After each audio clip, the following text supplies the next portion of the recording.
पिया हो लागल सावन महीनावा, चला चली शिव के नगरियाना।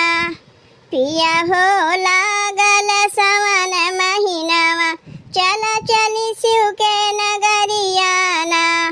चला चली शिव के नगरियाना, हो चला चली शिव के नगरियाना। चला चली शिव के नगरियाना, हो चला चली शिव के नगरियाना। पिया हो लागल सावन महीनावा, चला चली काशी नगरियाना। पिया हो लागल सावन महीनावा, चला चली काशी नगरियाना। गंगा जल लाई शिव के द्वार, मांगी मनौती हाथ पसारे, मांगी मनौती हाथ पसारे।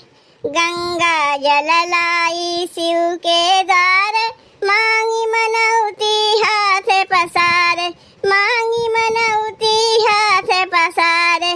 बोलबम के लागे जय करिया, चला चली काशी नगरियाना। बोलबम के लागे जय करिया, चला चली काशी नगरियाना। पिया हो लागल सावन महीनावा, चला चली काशी नगरियाना।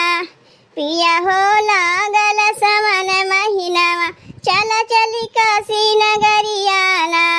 काशी विश्वनाथ हर गंगे, झूमे सब भक्ति के रंग में, झूमे सब भक्ति के रंग में।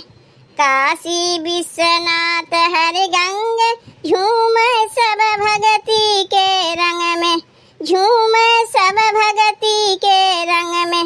रिम झिम बरसे करी बदरिया, चला चली काशी नगरियाना।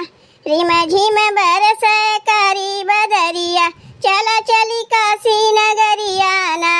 पिया हो लागल सावन महीनावा, चला चली शिव के नगरियाना। पिया हो लागल सावन महीनावा, चला चली शिव के नगरियाना।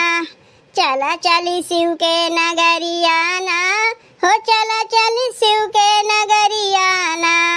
चला चली शिव के नगरियाना, हो चला चली शिव के नगरियाना।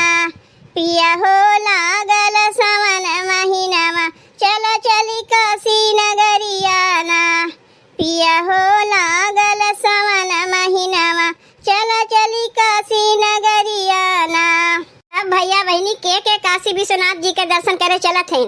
और गीतिया कैसन लाग सावन के, अगर अच्छा लाग हो चैनलवा सब्सक्राइब कर दियो भैया बहनी, और वीडियो को लाइक कर दियो, और तनी कमेंटवा में हर हर महादेव लिखे ना भुलायो।